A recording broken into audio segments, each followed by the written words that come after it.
تو نریندر مودی نے R S S کی جو تعریف کی اور آر ایس ایس کے 100 سالہ کارنامے کو اس قوم کے لیے قابل فخر قرار دیا اور اس کو ایک سنہری بات سے تشبیہ دی، تو اب ذرا مودی صاحب سنیے۔ 1948 کے اندر اسی آر ایس ایس تنظیم کے افکار و خیالات اور نظریات سے متاثر ہونے والے ناتھورام گوڈسے نے بابا قوم مہاتما گاندھی کا قتل کر کے بہت بڑی قابل فخر اور قابل قدر خدمت انجام دی۔ اسی طرح 6 دسمبر 1992 کے اندر لبرہن کمیشن کی رپورٹ کے مطابق بابری مسجد کو منہدم کرنے کے بعد ملک گیر فسادات کے اندر ہزاروں انسانوں کے خون سے ہولی کھیل کر بہت بڑی قابل فخر خدمت اور دنیا کا سب سے بڑا این جی او کا لقب پانے والی خدمت انجام دی۔ اسی طرح 2002 کے اندر ہیومن رائٹس واچ کی رپورٹ کے مطابق گجرات دنگے کے اندر 2000 سے زیادہ انسانوں کو گاجر مولی کی طرح کاٹ کر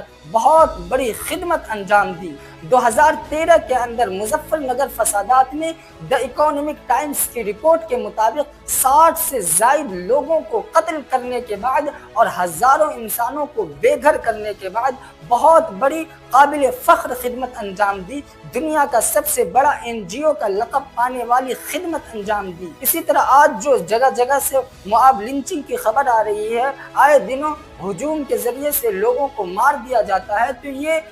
تشدد کرنے والے لوگ کون ہیں؟ تو یا تو کسی آر ایس ایس کی تنظیم کے افکار و خیالات یا بجرنگ دل یا وشو ہندو پریشد، انہی ساری تنظیموں کے افکار و خیالات سے ہم آہنگ لوگ ہیں۔ تو خلاصہ یہ ہوا کہ آر ایس ایس یہ وہ تنظیم ہے جس کو نریندر مودی صاحب نے دنیا کا سب سے بڑا این جی او قرار دیا۔ یہ وہ تنظیم ہے کہ جس کا دامن ملک کی تاریخ کے خون کے بڑے بڑے دھبے سے بھرا ہوا ہے۔